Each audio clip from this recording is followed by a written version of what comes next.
Good morning बच्चों, biology.com में आप सबका स्वागत है। आज का जो हमारा टॉपिक है वो है माइटोकॉन्ड्रिया।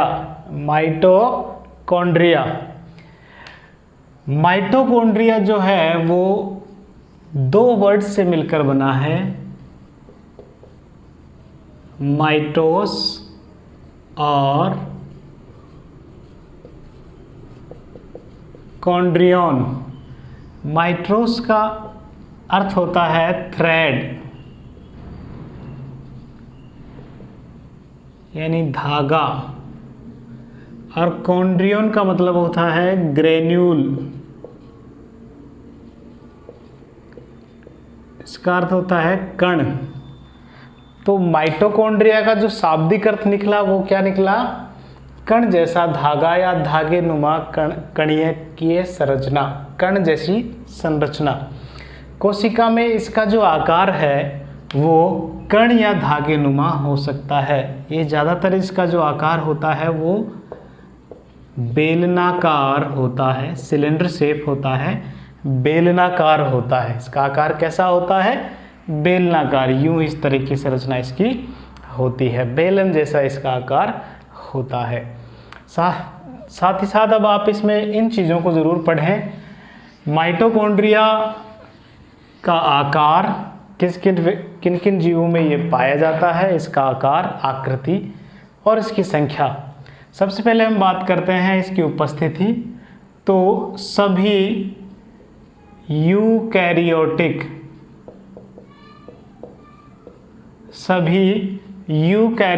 कोशिकाओं में माइटोकॉन्ड्रिया पाया जाता है। प्रोकैरियोटिक कोशिकाओं में माइटोकॉन्ड्रिया नहीं पाया जाता है। कुछ कोशिकाएं ऐसी हो सकती है जिनमें माइटोकॉन्ड्रिया नहीं होता, जैसे आरबीसी में, मैमल्स की जो आरबीसी होती है, मनुष्य की जो आरबीसी होती है, उसमें माइटोकॉन्ड्रिया नहीं पाया जाता है। उसके बाद हम बात करते हैं इसके आकार की। तो इसका जो मुख्यतः जो आकार होता है वो बेलनाकार होता है। कैसा होता है? बेलनाकार होता है। इसकी साइज में इसकी लंबाई जो है वो 0.1 से लगभग 8 माइक्रोमीटर तक हो सकती है, जो अलग अलग जंतुओं की कोशिकाओं में अलग अलग आकार का हो सकता है। इसकी जो चौड़ाई है वो भी 0.1 से 2 माइक्रोमीटर तक हो सकती है। इसकी चौड़ाई 0.1 से 2 माइक्रोमीटर तक हो सकती है। फिर इसकी बात करते हैं इसकी संख्या की।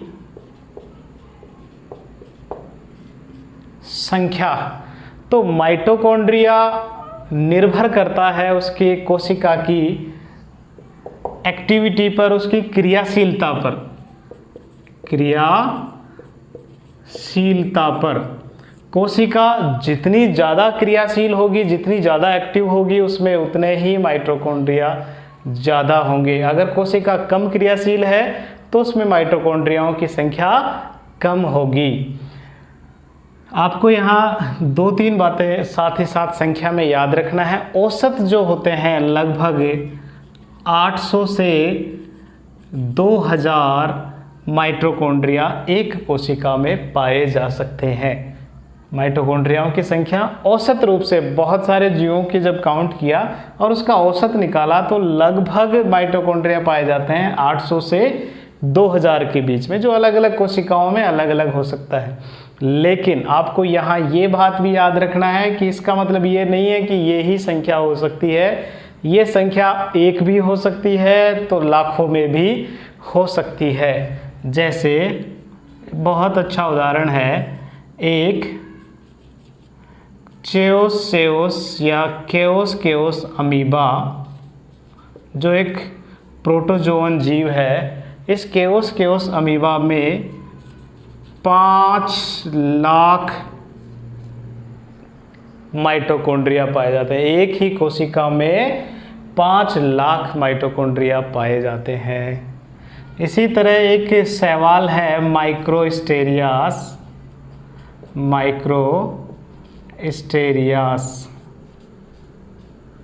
इस सवाल में माइटोकॉन्ड्रिया केवल एक पाया जाता है, केवल एक पाया जाता है। तो इसकी जो संख्या है वो वैरी करती है उसकी क्रियाशीलता के अनुसार। फिर भी इसका औसत जो है वो लगभग 800 से 2000 होता है। केओस अमीबा में लगभग 5 लाख माइटोकॉन्ड्रिया होते हैं। माइक्रोस्टेरियास एक शैवाल है, एल्गी है। इस शैवाल में एक ही माइटोकॉन्ड्रिया पाया जाता है। इसी तरह जो पक्षियों की जो उड्डयन पेशियाँ होती है, फ्लाइट मसल्स होती है, पक्षियों की फ्लाइट मसल, उड्डयन पेशी किसकी? पक्षियों की। इन उड्डयन पेशियों की मसल्स में भी लगभग 4 से 5 लाख माइटोकॉन्ड्रिया पाए जाते हैं। क्योंकि उड्डयन पेशियां हैं, बहुत ज़्यादा क्रियाशील होती है, उड़ने में हेल्प करती है, तो इनमें माइटोकॉन्ड्रियाओं की संख्या ज़्यादा होगी। तो संख्या इनकी निर्भर करती है उसकी क्रियाशीलता पर। कोशिका ज़्यादा एक्टिव होगी तो उसमें माइटोकॉन्ड्रियाओं की संख्या ज़्यादा होगी। कोशिका कम सक्रिय है तो उसमें माइटोकॉन्ड्रियाओं की संख्या कम होगी। अब बात करते हैं माइटोकॉन्ड्रिया की संरचना की। माइटोकॉन्ड्रिया की संरचना, तो माइटोकॉन्ड्रिया बेलनाकार संरचना होती है, बेलन के आकार का ये होता है। आपको अधिकतर बुक्स में कुछ इस तरह का डायग्राम मिलता होगा। इस डायग्राम में ये जो बेलनाकार संरचना है उसका कुछ भाग काट के और आपको अंदर तक की संरचना दिखाई जाती है, इसलिए इस तरह का डायग्राम होता है। माइटोकॉन्ड्रिया जो है इसको देखकर ऐसा लगता है जैसे जूते जैसी संरचना हो। छोटी क्लास की बुक्स में लिखा होता है कि माइटोकॉन्ड्रिया का आकार जूते के समान होता है।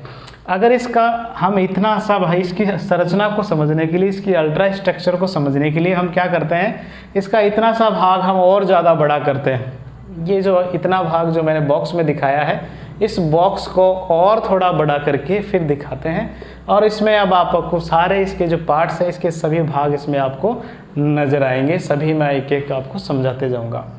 देखो, संरचना की हम बात करें तो सबसे पहली और महत्वपूर्ण बात, माइटोकॉन्ड्रिया दोहरी झिल्ली युक्त कोशिकांग होता है। माइटोकॉन्ड्रिया कैसा होता है? दोहरी झिल्ली युक्त होता है, डबल मेम्ब्रेन होता है। इसमें कितनी मेम्ब्रेन पाई जाती है? 2 झिल्ली पाई जाती है। यहाँ मैंने चित्र में काले रंग में जो है वो बाहर वाली झिल्ली है, लाल रंग में जो बनाई है वो आंतरिक झिल्ली है। अतः माइटोकॉन्ड्रिया वास्तव में कितनी? 2 झिल्लियों से घिरा हुआ कोशिकांग होता है। बाहर वाली जो झिल्ली है उसे आउटर माइटोकॉन्ड्रियल मेम्ब्रेन कहते हैं। बाहर वाली जो झिल्ली होती है उसे आउटर माइटोकॉन्ड्रियल मेम्ब्रेन कहते हैं। आउटर बाहर वाली, माइटोकॉन्ड्रियल मेम्ब्रेन बाह्य माइटोकॉन्ड्रियल मेम्ब्रेन कहते हैं। ये मेम्ब्रेन लगभग 60 से 80 एंगस्ट्रॉम मोटी होती है। कितनी होती है? लगभग 60 से 80 एंगस्ट्रॉम आकार की होती है, मोटी होती है, साइज ये इसकी इतनी होती है। दूसरी खास बात इसकी यह पारगम्य होती है और खास में उसमें कुछ विशेष तरह के प्रोटीन्स पाए जाते हैं। जैसे मैंने यहाँ एक ये प्रोटीन दिखा रखा है, ये प्रोटीन्स पोरिन्स कहलाते हैं। क्या कहलाते हैं? पोरिन्स कहलाते हैं। इस वजह से यह बहुत सारे अणुओं के पारगमन परिवहन में सहायक होती है। यहाँ से कोशिका द्रव्य से विभिन्न पदार्थ माइटोकॉन्ड्रिया के भीतर परिमाइटोकॉन्ड्रिया अवकाश में आ सकते हैं और यहाँ से बहुत सारे अणु बाहर जा सकते हैं। अर्धपारगम्य होती है। इसमें बहुत सारे इस तरह के प्रोटीन्स होते हैं जिन्हें पोरिन्स कहते हैं। इन प्रोटीन्स को क्या कहते हैं? पोरिन्स कहते हैं। ठीक है, फिर बात करें आउटर माइटोकॉन्ड्रियल मेम्ब्रेन के बाद में दूसरी जो ये मैंने लाल कलर से दिखा रखी है, ये झिल्ली कहलाती है inner mitochondrial membrane. Inner mitochondrial membrane, आंतरिक माइटोकॉन्ड्रियल झिल्ली। आंतरिक माइटोकॉन्ड्रियल मेम्ब्रेन की बहुत महत्वपूर्ण खास बात यह है कि यह भीतर की ओर अंगुली नुमा उभार बना के रखती है। ये भीतर की ओर अंतर्वलन करके कई सारे मोड़ बना के रखती है। जैसे आप इस चित्र में देखो, ये इस तरह कई सारे मोड़ बने हुए हैं। तो इस तरह माइटोकॉन्ड्रिया की आंतरिक झिल्ली अंदर की तरफ कई सारे अंतर्वलन बनाती है। इन अंतर्वलनों को क्रिस्टी कहते हैं। जैसे भी ये एक अंतर्वलन यहाँ मैंने चित्र में बना रखा है, इस संरचना को क्रिस्टी कहते हैं। क्या कहते हैं? क्रिस्टी। क्रिस्टी वास्तव में है क्या? क्रिस्टी आंतरिक जो माइटोकॉन्ड्रियल झिल्ली है उस झिल्ली के अंतर्वलन ही है। अंगुली नुमा जो अंतर्वलन है, अंदर की ओर जो फोल्ड्स होते हैं, उन्हीं को क्रिस्टी कहते हैं। क्या कहते हैं? क्रिस्टी कहते हैं। आंतरिक जो झिल्ली है उसकी एक और ख़ास बात, ये जो है वो विशेष तरह के फास्फोलिपिड्स की बनी होती है। फास्फोलिपिड्स, इसके जो फास्फोलिपिड्स होते हैं वो फास्फोलिपिड्स बड़े विशेष होते हैं और उनका नाम है कार्डियोलिपिन। कार्डियोलिपिन।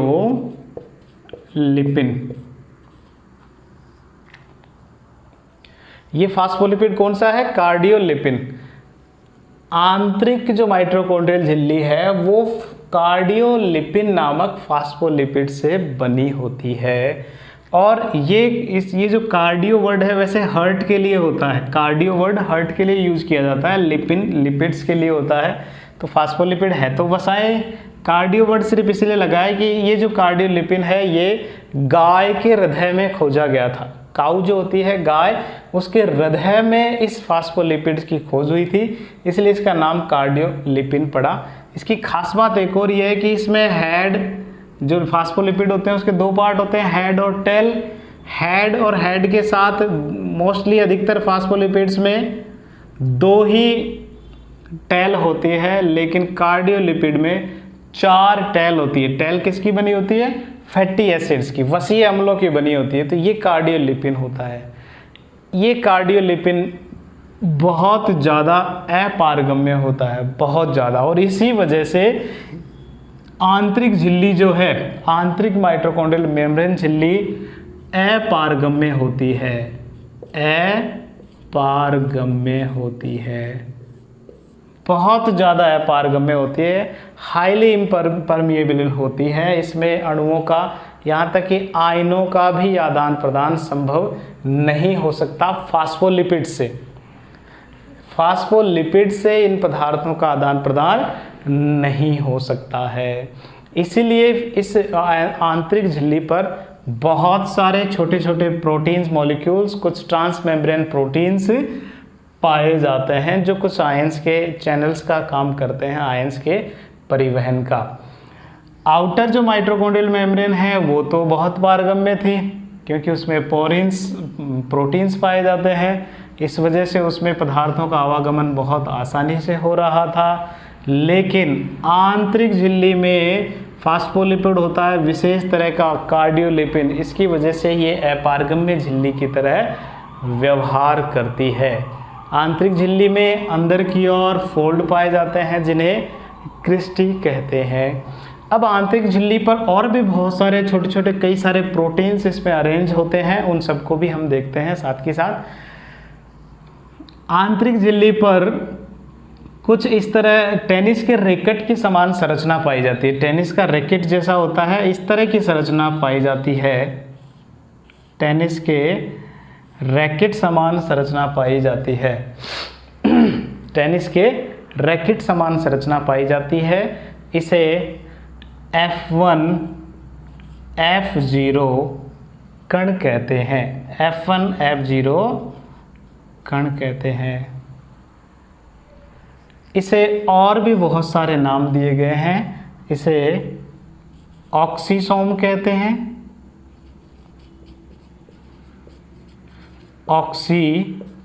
सोम्स भी कहते हैं, इसे ऑक्सीसोम्स भी कहते हैं। क्या कहते हैं? ऑक्सीसोम। इसके अलावा इसे प्राथमिक कण भी कहते हैं, प्राथमिक कण भी कहते हैं, प्राथमिक कण भी कहते हैं। क्या कहते हैं? प्राथमिक कण भी कहते हैं। एलिमेंट्री ग्रेन्यूल्स भी इन्हें कहते हैं। अगर इस संरचना को हम गौर से देखें, इस संरचना को हम गौर से देखें तो इस संरचना के 3 भाग होते हैं। जो F1 कण है, F1 F0 कण या ऑक्सीसोम, ऑक्सीसोम के 3 पार्ट होते हैं। ऑक्सीसोम के 3 पार्ट होते हैं। जो सबसे ऊपर जो पार्ट होता है उसे हेड कहते हैं। क्या कहते हैं? हेड, शीर्ष कहते हैं। दूसरी बात, ये जो भाग है एक तंतुनुमा संरचना है, इसे वृंत या स्टॉक कहते हैं, वृंत कहते हैं। और नीचे का जो ये भाग है इसे आधार कहते हैं। ये जो आधार भाग है वो F0 भी कहलाता है, आधार भाग ही F0 कहलाता है। और ये F0 या F नल जो है वो आंतरिक झिल्ली से जोड़ने का काम करता है। ये जो बेस यहाँ मैंने बना रखा है, ये बेस आंतरिक झिल्ली से इस F1 कण को जोड़ने का काम करता है। यहाँ से लेकर वृंत और हेड तक का पार्ट F1 कहलाता है, इसके नीचे का F0 कहलाता है। तो इस F1 को F0 जोड़ता है, किससे? आंतरिक झिल्ली से जोड़ने का काम करता है, आंतरिक झिल्ली से जोड़ने का काम करता है। इसे ATP सिंथेटेज भी कहते हैं। सबसे महत्वपूर्ण इसके काम के आधार पे जो नाम पड़ा है वो ये है ATP सिंथेटेज, ATP सिंथेटेज,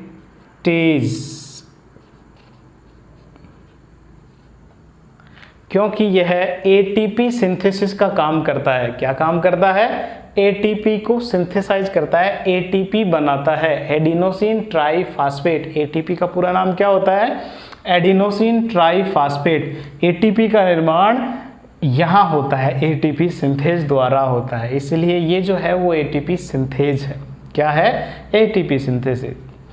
ठीक है। इसके अलावा और बहुत सारे प्रोटीन्स यहाँ मैंने बना रखे हैं, ये भी ETS से रिलेटेड होते हैं, जो आंतरिक झिल्ली पर ही जुड़े हुए होते हैं।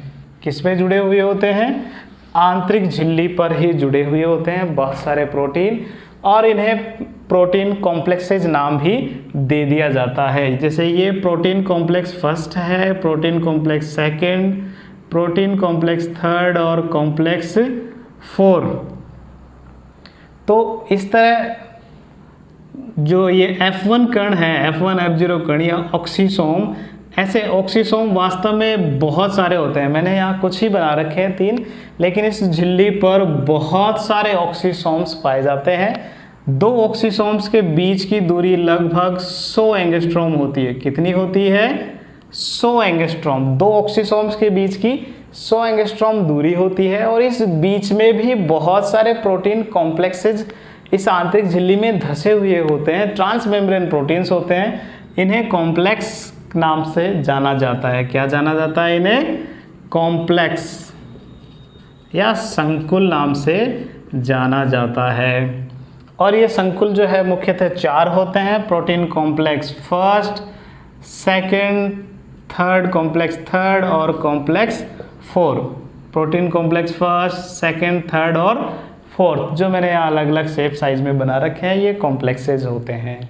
और इसी क्रम में होने की वजह से कई बार इस ATP सिंथेटेज को या F1 F0 कण या ऑक्सीसोम जो है, इसे एक और नाम दे देते हैं कॉम्प्लेक्स 5, कॉम्प्लेक्स 5 भी इसे कह देते हैं।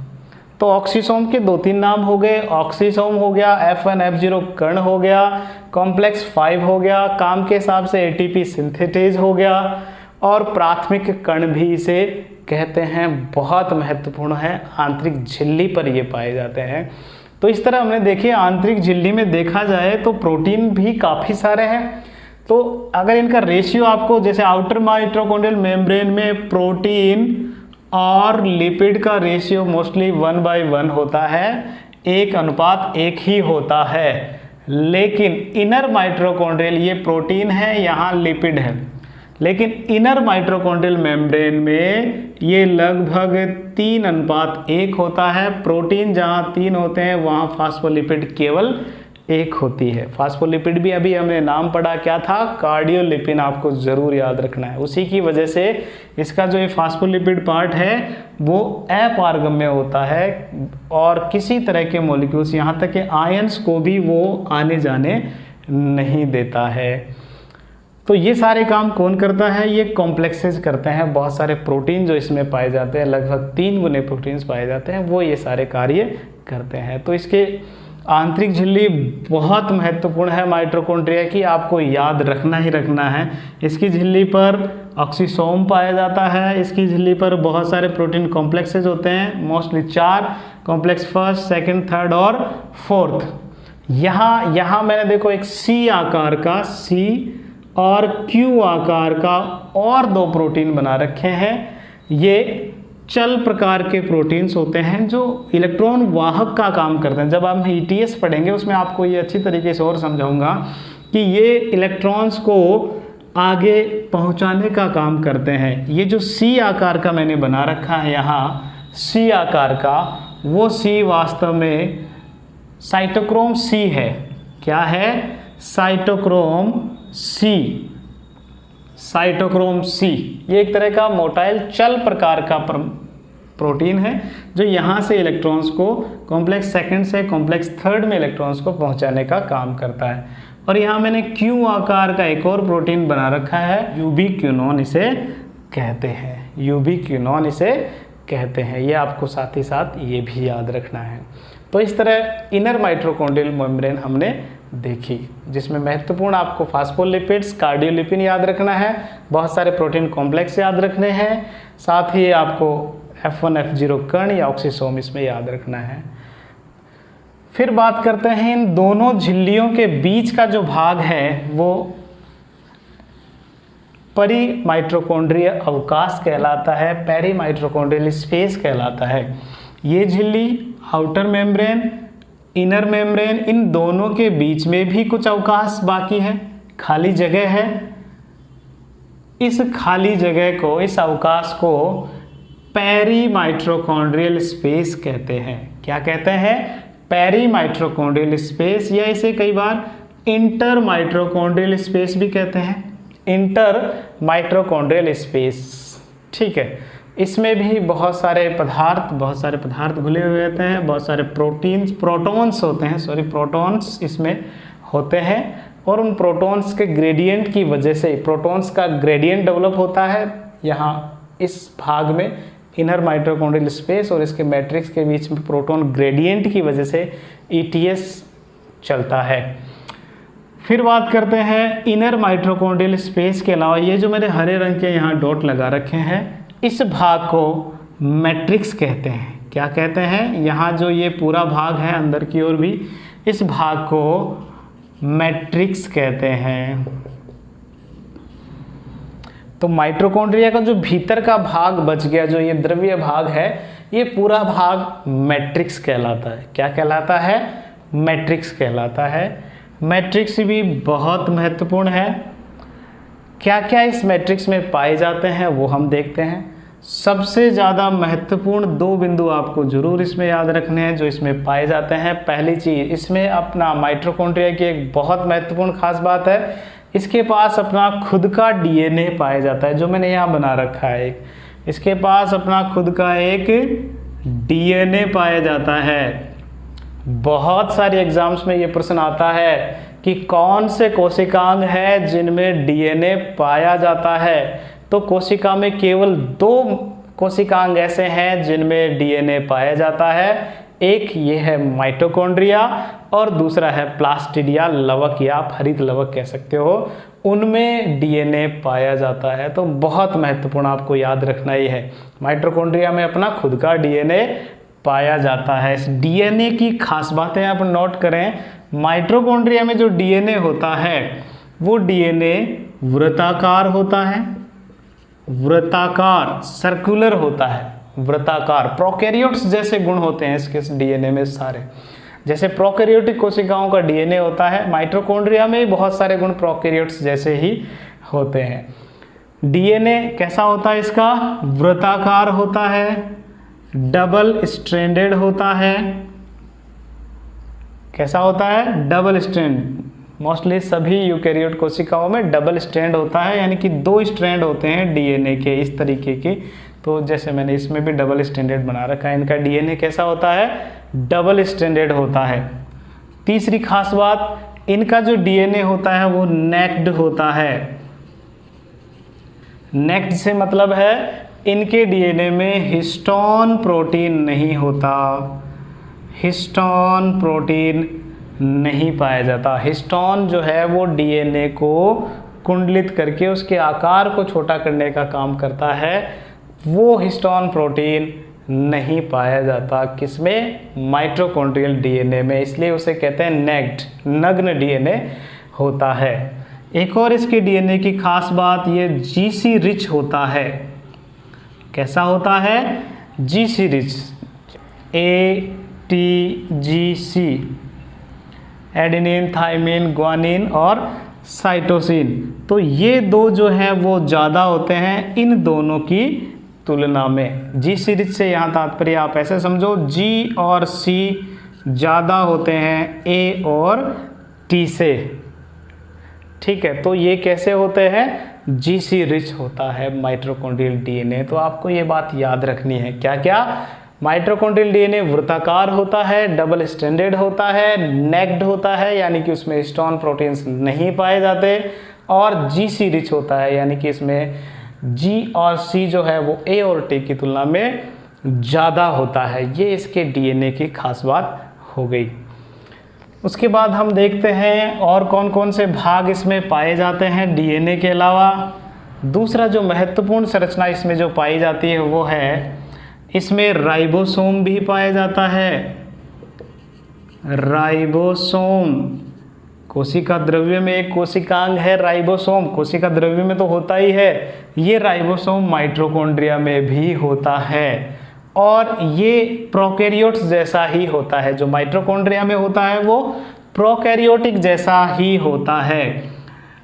अधिकतर बुक में लिखा होता है कि ये 70S राइबोसोम होता है, लेकिन आपको इसको ऐसे याद रखना है क्योंकि ये वास्तव में अलग अलग जीवों में अलग अलग हो सकता है। ये 55S से 70S हो सकता है। राइबोसोम ज़्यादातर तो 70S ही होता है, लेकिन बहुत सारे एनिमल्स में जैसे स्तनधारियों में माइटोकॉन्ड्रिया में जो राइबोसोम होता है वो 55S होता है। तो ये भी बात आपको ज़रूर याद रखनी है, 55 से 70S का राइबोसोम इनमें पाया जाता है। तो इन दोनों की वजह से ही डीएनए इनमें पाया जाता है, राइबोसोम इनमें पाया जाता है। डीएनए आनुवांशिकता का गुण रखता है, राइबोसोम प्रोटीन फैक्ट्री का काम करता है, प्रोटीन बनाने का काम करता है। इन दोनों कोशिकांगों की वजह से ही माइटोकॉन्ड्रिया को अर्ध स्वायत्त अंग कहते हैं। क्या कहते हैं? अर्ध स्वायत्त अंग कहते हैं, सेमी ऑटोनोमस ऑर्गेनल्स कहते हैं। सेमी ऑटोनोमस, ऐसा कोशिकांग जो आधा काम अपना स्वयं ही कर सकता है। स्वायत्त है, ये अपना काम स्वयं करता है लेकिन पूरा नहीं, सिर्फ अर्ध, आधा। ठीक है, ये कोशिका विभाजन जब होता है उस समय माइटोकॉन्ड्रिया भी अपना बाइनरी फिशन द्वारा, विभाजन द्वारा 2 माइटोकॉन्ड्रियाओं का निर्माण करता है। लेकिन अर्ध इसलिए लगा क्योंकि यह इसके लिए कोशिका पर निर्भर रहता है, कोशिका के बहुत सारे भागों के प्रोटीन्स के लिए निर्भर रहता है। अगर हम माइटोकॉन्ड्रिया को स्वायत्त रूप से बाहर लैब में अगर इसे डिवाइड करवाना चाहें तो इसे डिवाइड नहीं करवा सकते हैं, उसके लिए कोशिका का होना जरूरी है। इसीलिए ये अर्ध स्वायत्त शासी अंग है। इसीलिए कैसा है? अर्ध स्वायत्त शासी अंग है। लेकिन ये भी बहुत महत्वपूर्ण, अर्ध स्वायत्त कोशिकांग है माइटोकॉन्ड्रिया। किसकी वजह से? डीएनए और राइबोसोम की वजह से, डीएनए और राइबोसोम की उपस्थिति के कारण। इसको जितने भी एंजाइम्स चाहिए, जितने भी प्रोटीन्स चाहिए श्वसन की क्रिया के लिए, वो सभी लगभग ये स्वयं बना सकता है। फिर और क्या क्या चीज़ें होती है मैट्रिक्स में इन 2 के अलावा? तो मैट्रिक्स में बहुत सारे एंजाइम्स पाए जाते हैं और वो एंजाइम्स क्रेब्स चक्र से रिलेटेड होते हैं। क्रेब्स चक्र के एंजाइम, क्रेब्स चक्र श्वसन में होता है और इस क्रेब्स चक्र के जितने भी एंजाइम्स हैं वो सभी मैट्रिक्स में पाए जाते हैं। इसीलिए बहुत बार ये सीधा सीधा प्रश्न आता है एग्जाम्स में कि क्रेब्स चक्र कहाँ संपन्न होता है, तो क्रेब्स चक्र माइटोकॉन्ड्रिया के इस मैट्रिक्स भाग में होता है। कहाँ होता है? माइटोकॉन्ड्रिया के मैट्रिक्स में होता है। जब श्वसन का क्रेब्स चक्र यही हो रहा है तो एंजाइम भी यही होंगे, सारे सभी मैट्रिक्स में ही उपस्थित होंगे। तो बहुत सारे एंजाइम्स जो है इसमें पाए जाते हैं, तो ये महत्वपूर्ण। इसके अलावा बहुत सारे इसमें खनिज लवणों का पाया जाना, खनिज लवण है, बहुत सारे ग्लूकोज मॉलिक्यूल्स, बहुत सारे प्रोटीन्स, वसा, बहुत सारे ऐसे मॉलिक्यूल्स इसमें घुले हुए होते हैं, लेकिन ये महत्वपूर्ण है जो इसमें हम दर्शा सकते हैं। तो इस तरह माइटोकॉन्ड्रिया जो है वो बहुत महत्वपूर्ण है। इसके जो हमने कोशिका में अगर माइटोकॉन्ड्रिया में इसके पार्ट्स देखें तो सीधे सीधे हमें 4 पार्ट नज़र आ रहे होंगे। आउटर माइटोकॉन्ड्रियल मेम्ब्रेन, फिर इनर माइटोकॉन्ड्रियल मेम्ब्रेन, इन दोनों के बीच में पेरी माइटोकॉन्ड्रियल स्पेस, और फिर भीतर का पूरा भाग मैट्रिक्स, भीतर का पूरा भाग मैट्रिक्स। तो इस तरह हमने माइटोकॉन्ड्रिया की स्ट्रक्चर देखी। अब साथ के साथ हम इसके साथ और चीज़ें देखते हैं, वो है इसका कार्य, माइटोकॉन्ड्रिया का कार्य। तो जो माइटोकॉन्ड्रिया है, माइटोकॉन्ड्रिया वो सबसे ज़्यादा महत्वपूर्ण कार्य, तो आप इसे शॉर्ट में ऐसे याद रखो, माइटोकॉन्ड्रिया 2 काम करता है, श्वसन, ऑक्सीश्वसन। बस आप किसको ऐसे याद रखना है, श्वसन, जो मुख्य ऑक्सीश्वसन जो है, ऑक्सीजन वाला श्वसन, वो सारा यही होता है। वायवीय श्वसन जिसे कहते हैं वो माइटोकॉन्ड्रिया में ही होता है, अवायवीय श्वसन नहीं होता। श्वसन कौन सा वाला? ऑक्सीश्वसन माइटोकॉन्ड्रिया में होता है, और दूसरा याद रख लेना प्रकाश श्वसन।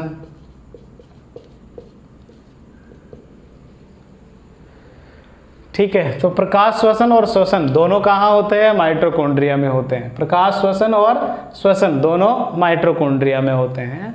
अब श्वसन से संबंधित बातों को ही यहाँ आगे और बढ़ा के कार्यों में लिख देते हैं। जैसे श्वसन में क्या बनता है? एटीपी का निर्माण होता है। एटीपी कहाँ से बनती है? बहुत सारे जो चक्र हैं ग्लूकोज से रिलेटेड, ग्लूकोज जो होता है उस मॉलिक्यूल का ऑक्सीडेशन होता है, ऑक्सीकरण होता है, वो ऑक्सीडाइज होता है, और उससे कार्बन डाइऑक्साइड और जल और ऊर्जा बनती है। ऊर्जा किस रूप में बनती है? एटीपी रूप में बनती है। किस रूप में? एटीपी, एडिनोसिन ट्राइफॉस्फेट के रूप में बनती है। तो ऊर्जा बनाने का काम कहाँ हो रहा है? माइटोकॉन्ड्रिया में हो रहा है। एटीपी ऊर्जा मुद्रा भी कहलाती है। ऊर्जा मुद्रा, एनर्जी करेंसी इसीलिए कहलाती है, क्योंकि जब भी हमें ऊर्जा की आवश्यकता होती है, कोई काम करने के लिए ऊर्जा चाहिए, ऊर्जा एटीपी के रूप में हम लेते हैं, इसलिए ये हमारे लिए क्या हो गई? करेंसी हो गई, पैसे हो गए।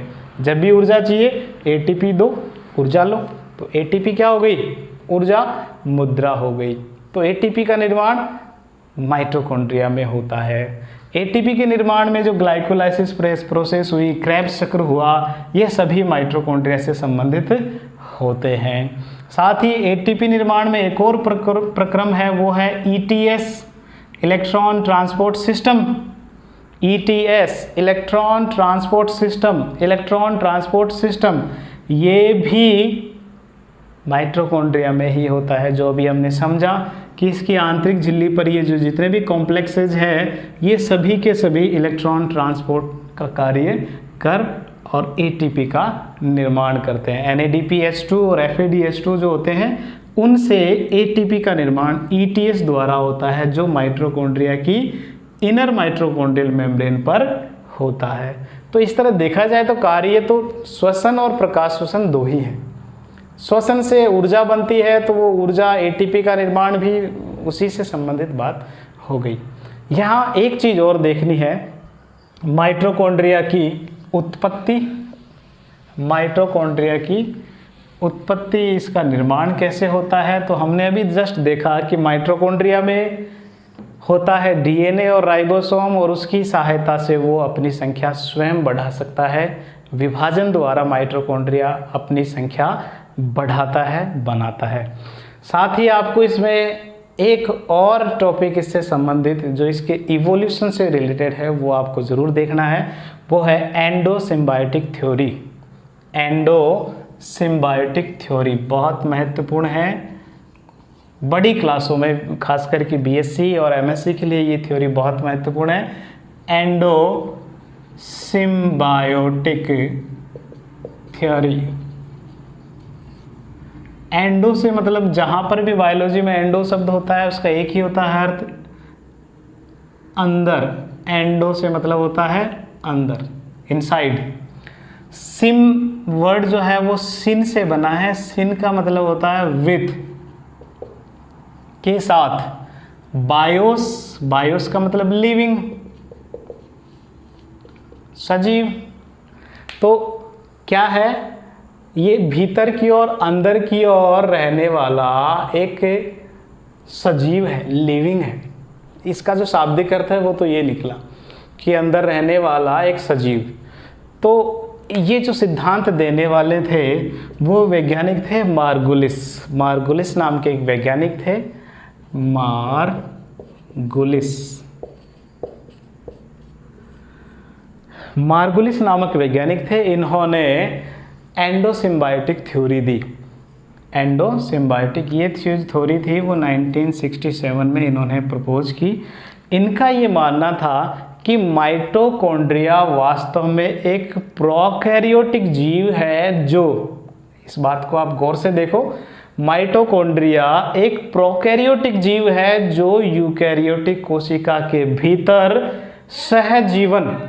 सहजीवन रूप में रहता है, सिम्बायोटिक रूप से रहता है। सहजीवन या सिम्बायोसिस होता क्या है, जब दो जीव एक साथ रहे, एक दूसरे के साथ अटैच होते हुए और एक दूसरे को फायदा पहुंचाए। एक जीव से दूसरे को फायदा, दूसरे से पहले को फायदा, दोनों को अगर फायदा हो तो इस तरह का संबंध सिम्बायोटिक रिलेशनशिप कहलाता है। और इसीलिए इसको सिम्बायोटिक थ्योरी सिद्धांत कहा। इसमें एंडो वर्ड इसलिए रहा कि वो जो सिम्बायोटिक जीव है वो वास्तव में कहाँ रह रहा है, भीतर रह रहा है। तो मार्गुलिस के हिसाब से माइटोकॉन्ड्रिया जो है, माइटोकॉन्ड्रिया वो एक प्रोकैरियोटिक जीव है। खास करके उन्होंने ये और बात बताई कि वो कैसा था, पर्पल बैक्टीरिया। वो क्या है, एक पर्पल बैक्टीरिया है।